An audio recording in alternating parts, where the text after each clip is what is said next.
No, there's no two sides. One of them is a nuclear power, and one of them is a Yes. militant. So then you push them back. It's really about they want to either blackmail you, intimidate you, put you down, try to get a different answer. If you really stand your ground, they have no choice but actually not just to come back in the middle, but even to go push back in their side. Do you think a difference is being made this time around? Yes, I think it is. Because one of the biggest differences, Mehdi, is this whole thing about anti-Semitic thing. You're anti-Semitic. It doesn't faze people anymore. It doesn't scare people anymore. It's actually became one of the most laughable accusations. In today's video, Bassem Youssef leaves Mehdi Hasan totally speechless with some brutal facts about what is really happening in Gaza. Mehdi Hasan is usually known for standing strong with Palestine, but Bassem shows up with a different point of view, one that even questions some of Mehdi's own belief. What makes this talk so powerful is that it's not some heated argument. It's a calm, respectful, conversational, based on real facts, history, and care for human rights. So let's get into it. Anti-Semitic, you know, when you use... When Chuck Schumer is accused of being anti-Semitic, the most senior Jewish member of the United States government, hardcore supporter of Israel, when you use that on Chuck Schumer, it loses all value. And, you know, can I just add something here? I actually am not happy about anti-Semitism losing value because anti-Semitism is horrible. It's a real problem in our society. It's actually on the rise in the United States of America, where we live. And the problem is, if you throw it willy-nilly everywhere, if you throw it at every Israel, then when the real anti-Semites are marching, Jews will not replace us. When they're marching in the street, when they're attacking synagogues, unfortunately, it won't have the same value because it's been used on Chuck Schumer. It's being used on Palestinians. Let me ask the big question that's hanging over all of this. Why do you care? Honestly, I didn't care before October 7th. I mean, or didn't care. I thought that this, like, the Palestine-Israeli conflict is a chronic conflict, and it's never going to happen because even the Arab states are not even like supporting Palestine. They're all, most of them are complicit. There's no point. But after October 7th, and when I started to educate myself, as I told you, my knowledge was below average. And I said, like, how is this happening? It is this is beyond human. And you know, some of the things that's happening, people don't talk about. Like, we talk about humans, but we don't talk about land. There's two things I want to talk about: environment and agriculture. Right now, because of what's happening in Gaza, the environment in Gaza is, I think one of the things that Israel is trying to do is making Gaza totally uninhabitable by humans. There is so much asbestos and so much heavy metals, and you can see that the air on Gaza is different. The way that they have, like, they bombed in, like, the amount of bombs they bombed in 6 days, more than America bombed in 1 year on, I think, on Iraq. It's crazy. So all of that bombs and all of that nitrate and all of that white phosphorus and all of that actually, Gaza now is really unlivable. It makes it impossible for people to come back. But before that, remember how Israel is promoting itself all around the world as, like, they're making the desert bloom, we have the best. They don't tell you that they use the Palestinian land as a dumping ground. All of the sewage, all of this, they dump it into the Palestinians. Palestinians are not allowed to have any agricultural land outside of Area C, which is the most fertile in all of the West Bank. Palestinians are not allowed to dig for wells. They're not allowed to dig to expand their wells. They're not allowed, even if they would put rain cisterns to collect rainwater, it's being removed by the occupation. Not even allowed to collect rainwater.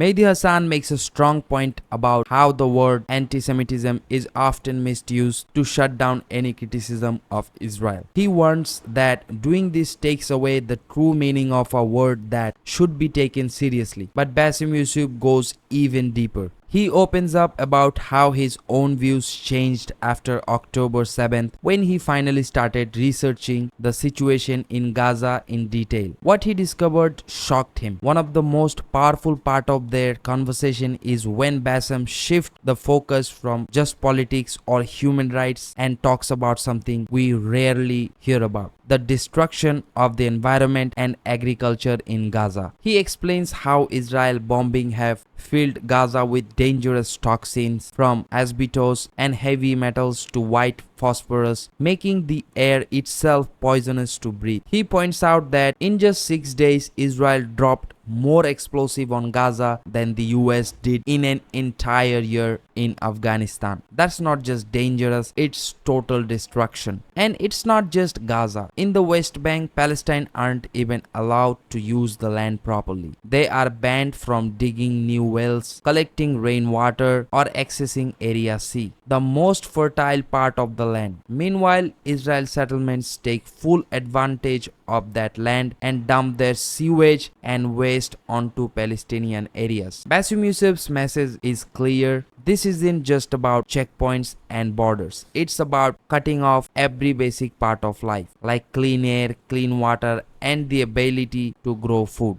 And there is like a very interesting story. Have you ever heard about the only Palestinian mushroom farm? No. It's called the Amuru Mushroom Farm. It was 10 years ago. There was no mushrooms other than Israeli mushrooms. It was the white-capped mushroom. It's edible. It's not that kind of mushroom. It's not that kind of mushroom. Let's just clarify. It's good white-capped mushroom, and there was no Palestinian. Only Israeli mushrooms. And then a group of Palestinians, and they were actually tech engineers. They didn't know anything of farm. They taught themselves how to farm. They had to revive ancient methods to collect water and to agriculture, and they started to actually do this mushroom farms. And they from one farm they had more than 30 or 40% of the market. So what did the Israelis do? They started to hold their spore shipments from the Netherlands, the one that they used to plant them, in their ports in the Ashdod port, and they would put them for month and month and month and month, crippling the business. So there's a ways of occupation other than there's the brutality, there's the killing, there's the taking of the land, but there's other ways. They are destroying the land. They are removing any kind of hope for those people to be in the land. Do you know, of course, about the black goat? No. The black goats is indigenous for Palestinian land, and it is just like made for this kind of environment. And in 1950s they banned black goats. And then a few years ago, if you remember, there was like huge wildfires in Palestine because those white goats are not equipped to eat the dry leaves. So they started to, okay, we can allow you to have black goat again. They, as a matter of fact, they had to prevent Palestinians to get za'atar, to collect za'atar. It's wild, and they started to actually to have people that have za'atar, to give them more fines. So all of these little, not even microaggression, these are macroaggressions. They are actually making Palestinians' life unlivable in this place. We don't talk about that because there's so much killing and so much atrocities. We even don't talk about what they do in the land. You're right. In any other conflict, we would be focusing on that. But as you say, it's kind of list item number 17. Maybe if on you the talk list to of the West atrocities. about the environment, maybe they would listen. No, because look what's happened. Look what's happened to Greta Thunberg when she's spoken out in Palestine. Suddenly, nobody supports her climate change activism. Bassem Youssef really stand out in this discussion because he shifts the focus from just war and politics to the land itself and how it's being destroyed. He shares the story of the Amuru mushroom farm, which is more than just a farm. It became a symbol of resistance. A group of Palestinians, many of them former tech engineers with zero farming experience, started the West Bank's first and only mushroom farm. Why? Because they realized they were completely dependent on mushrooms grown on Israel. It might sound small, but taking back control over something as basic as food is a big deal, especially under occupation. They faced huge challenges, limited water, no government support, and had to bring back ancient irrigation methods just to keep the farm alive. But in the end, Israel authorities crushed it. They blocked the shipment of mushroom spores, vital for the farm, for months at the port of Ashdod. This wasn't some random delay, it was a clear attempt to kill the project. This is the kind of thing Bassem is highlighting. Occupation isn't just about walls and soldiers. It's about cutting off people's ability to survive. Farming bans, water restriction, and destroying the environment they depend on. He even points out how Israel banned black goats, animal native to the region, perfect for grazing in dry climates. They were replaced with European white goats that couldn't survive the terrain. The result? Wildfires and serious damage to the lands. Bassem's message is powerful. Palestinians aren't just being pushed out. The land is being ruined on purpose, so even if they could return, it wouldn't be livable anymore. I just want to circle back. We talked about the media. You said you think things are changing. What was your reaction when you saw Rami Youssef, our friend on SNL, talk about the freedom of the Palestinian people and the crowd cheering, applauding, I think 7 seconds straight? That was a moment on SNL there in the middle of New York, was it not? This shows you that there's a huge separation, disconnect between the people and the media and the political elite. And it starts like sounding as if you're reading 1984. What the speakers are telling you, but what the people actually think. It doesn't matter what you think. We are with Israel. How is it? But people in this like, this is wrong. It's like, no, we should continue that. That is every time you see marches in the thousands and the hundreds of thousands, and then you see the media, that as if they are completely disconnected. They want to tell you, as long as we tell you this is true, you have to believe that. This 7 seconds applause.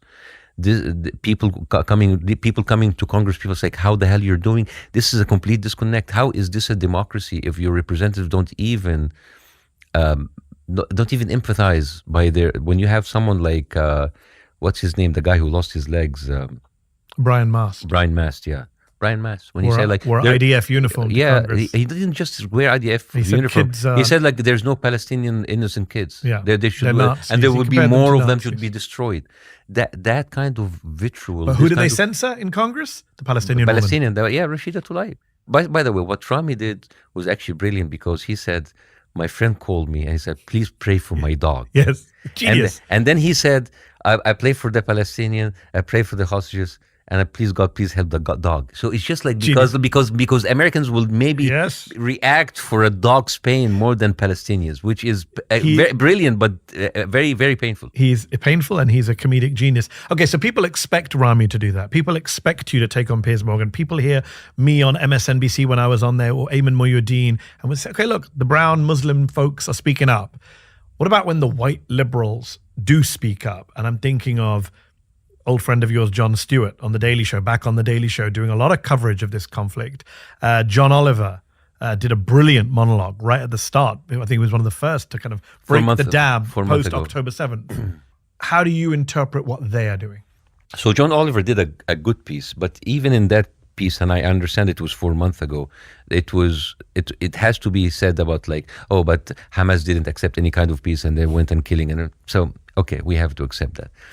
Jon Stewart, since 2009, and when he did these pieces about Israel, he was always been someone who would go outside of the path that is drawn for everybody else. But maybe the last piece that he did about Gaza, I mean, it left me wanting.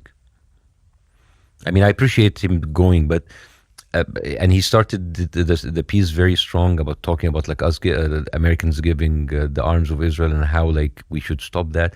But then the rest of it started to dilute the guilt to involve everybody. And then it started about like the Arab nations, and started about the UN being dysfunctional, about the Security Council, and we all know that all of these don't matter.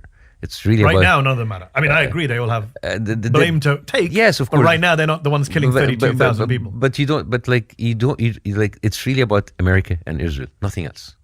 The UN is by design is made dysfunctional. Now, Bassem Youssef also talks about the role of white liberal voices. People like Jon Stewart and John Oliver, and he's very honest about it. He admits they are speaking out more than the most, which is important. But even they sometimes hold back or soften the message. He brings up Jon Stewart's recent segment on Gaza. It started off strong, calling out the US for sending weapons to Israel, but then Stewart shifted the blame around to UN, Arab countries, and the system in general. Sure, those are valid points, but Bassem says this waters down the urgency, because right now the killing is happening through a US-backed military operation, and that should be the main focus. And And he's right. Groups like Oxfam and Amnesty International report that tens of thousands of people have been killed in Gaza, most of them civilians, including many children. At the same time, the US keeps sending weapons and blocks even the weakest calls for a ceasefire at the UN. This isn't just a system that is broken, it's working exactly how it was designed to. Bassem Youssef isn't just complaining, he is calling for clear, direct truth. In a media world where everyone tries to